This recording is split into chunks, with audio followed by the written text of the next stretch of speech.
दोस्तों जियो black rock कुछ नया करने वाले हैं।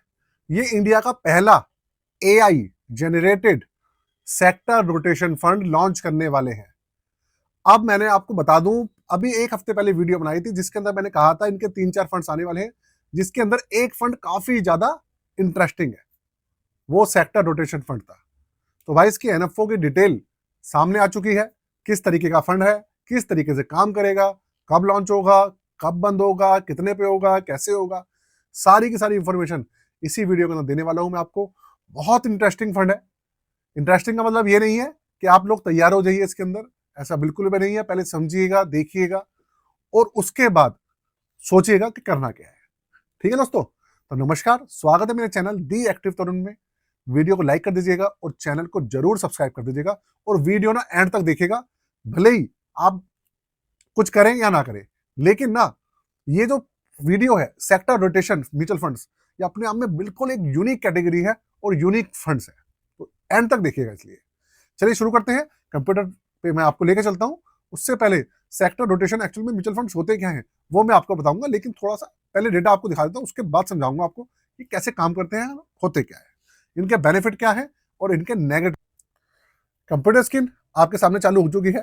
फंड का नाम आपके सामने है, Jio BlackRock sector rotation fund. Scheme सिर्फ और सिर्फ इनका डायरेक्ट प्लान ही मार्केट के अंदर अवेलेबल होगा जब ये लॉन्च होगा।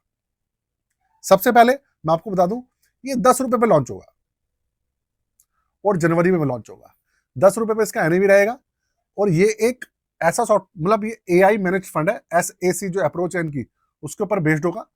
जिस अप्रोच के ऊपर इनका Jio BlackRock flexi cap fund काम कर रहा है, सेम अप्रोच के ऊपर ये काम करने वाला है। एक्टिव मैनेज फंड है, अलादीन इसको हैंडल करेगा, साथ में जो फंड मैनेजर है वो इसको सपोर्ट करेंगे।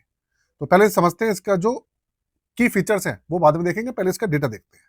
10 रुपए में लॉन्च होगा। Jio BlackRock mutual fund house की तरफ से आने वाला है। 27 जनवरी 2026 को लॉन्च होगा।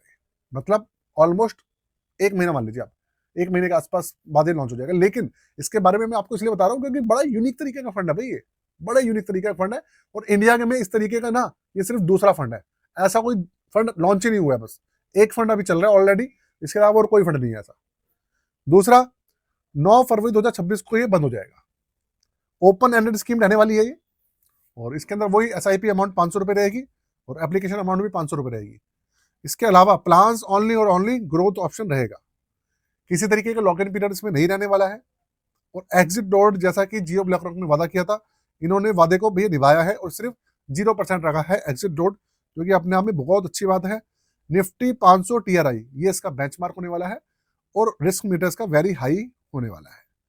ये है भाई।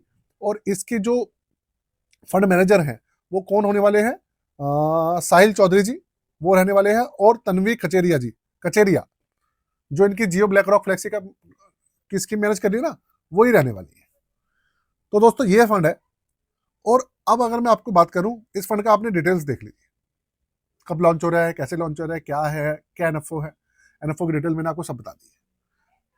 अब आप समझिए कि सेक्टर रोटेशन जो है, ये वाली जो टर्म है, ये क्या चीज है, इसको समझना बहुत जरूरी है। अगर ये टर्म आपने नहीं समझी तो आप लोग बहुत बड़ा धोखा खा सकते हैं और ऐसा ना हो कि आप गलत जगह पे फंस जाए। देखिए, वीडियो जो है सिर्फ और सिर्फ इंफॉर्मेशन के लिए है। रिकमेंडेशन, सजेशन, एडवाइस किसी भी चीज को लेकर, किसी भी फंड को लेकर 1% भी नहीं है दोस्तों। अब आप समझिए है क्या। ऐसा होता है इंडिया के अंदर, अगर मैं म्यूचुअल फंड इंडस्ट्री की बात करूं तो मैंने देखा है जहां तक तकरीबन 12 से लेकर 14 सेक्टर्स हैं। मैं म्यूचुअल फंड की, वैसे तो बहुत सारे सेक्टर्स हैं, 100 सेक्टर्स हैं इंडिया के अंदर, लेकिन अगर मैं स्टॉक मार्केट की और म्यूचुअल फंड्स की बात करूं ना स्पेशली, तो मुझे 12 से लेकर 14 सेक्टर्स नजर आते हैं, जिनके अंदर जो हमारे म्यूचुअल फंड्स के एएमसी हैं और फंड मैनेजर हैं, जिनके अंदर उनको वो क्या करते हैं, अपना पोर्टफोलियो बनाते हैं म्यूचुअल फंड्स का, स्कीम्स का। कौन कौन से सेक्टर्स हैं इसके अंदर, मैं आपको सेक्टर्स के नाम बताता हूँ। इसके अंदर सबसे बड़ा जो सेक्टर आता है वो आता है फाइनेंशियल सेक्टर, हमारा बैंकिंग सेक्टर जो होता है जिसमें बैंक्स हैं। उसके बाद हमारा एक आ जाता है इंडस्ट्रियल सेक्टर, एनर्जी सेक्टर आता है इसके अंदर, और डिफेंस सेक्टर आता है, और एक आपका आता है कंज्यूमर डिस्क्रिशनरी, एक कंज्यूमर स्टेपल्स आता है, और इसके अलावा हमारा आ जाता है IT sector, real estate sector आता है, ऑटो सेक्टर आता है, और कंजप्शन सेक्टर है, मैन्युफैक्चरिंग सेक्टर है।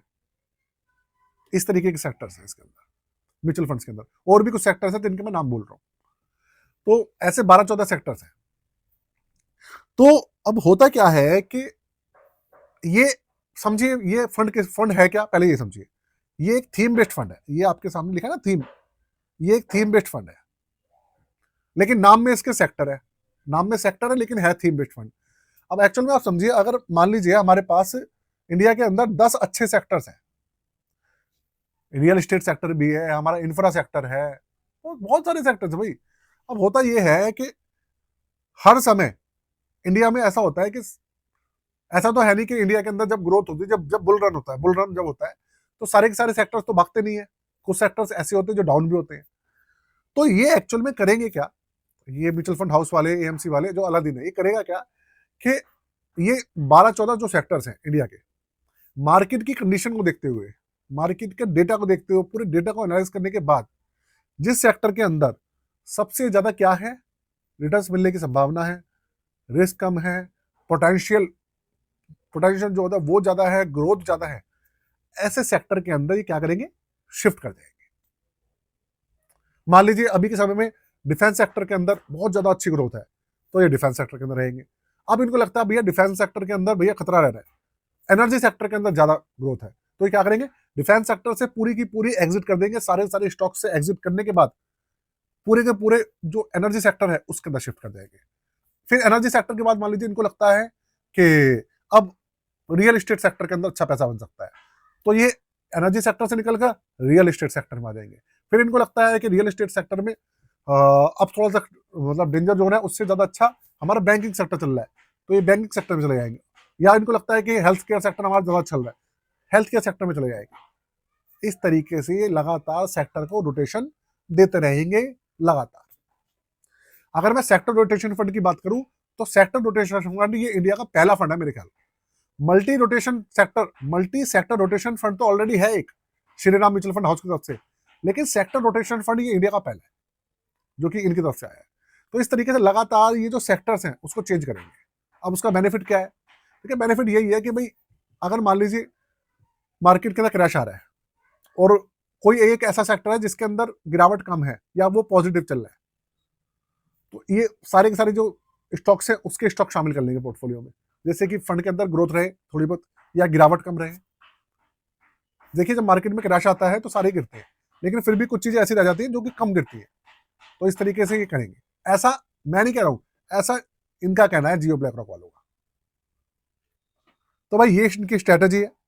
जिस तरीके से देखिए लिखा है ना ये कि भाई long term capital appreciation investing in equity and equity related instrument following sector rotation theme, sector को रोटेशन ये करते रहेंगे, इनका भैया सिस्टम ये है, इसी तरीके से काम करेंगे। तो अब इसके अंदर इनको कितनी कामयाबी मिलेगी, अब इस सेक्टर के अंदर कितने रिटर्न्स मिलेंगे, कितने परसेंट जाएंगे, क्या होगा क्या नहीं होगा, ये तो जब ये फंड लॉन्च हो जाएगा उसके बाद ही पता चलेगा। और ये सारी की सारी चीजें इस चीज के ऊपर, और अच्छा ऐसा भी हो सकता है कि मल्टी सेक्टर के स्टॉक्स रख ले, मान लीजिए इनको लग रहा है 2-3 सेक्टर्स के अंदर पोटेंशियल है, तो ये 2-3 सेक्टर के को शामिल कर लें अपने, ऐसा भी कर सकते हैं। ऐसा नहीं कि एक ही सेक्टर रखें, हो सकता है 2-3 सेक्टर 4 सेक्टर रख लें जो इनको अच्छे लगे, ऐसा भी कर सकते हैं। तो भाई वो तो पूरा का पूरा इनके हाथ में है, अलग ही तरीके का फंड है। तो क्या होगा कैसे नहीं होगा ये तो भैया एएमसी के और अलादीन के ऊपर है, और ये जो तन्वी जी हैं और ये जो है इनके ऊपर है कि भाई किस तरीके से मैनेज करते हैं फंड को और किस तरीके से रिटर्न्स निकाल के देते हैं। हम तो यही आइडिया लगा सकते हैं कि भाई इस तरीके का फंड है, इस तरीके से काम करेगा। चलिए दोस्तों, अपनी वीडियो को यही खत्म करता हूँ। साथ में आपको बता दूं कि भाई चैनल की मेंबरशिप वगैरह ले लो यार।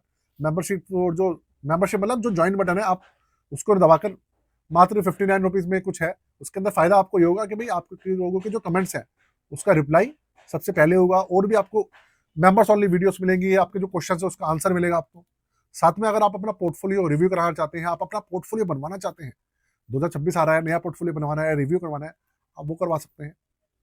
चार्जेस उसके 999 रुपये हैं। डिस्क्रिप्शन के अंदर सारी डिटेल्स मेंशन है, आप जाकर चेक कर सकते हैं। आज के लिए दोस्तों जय हिंद, वंदे मातरम।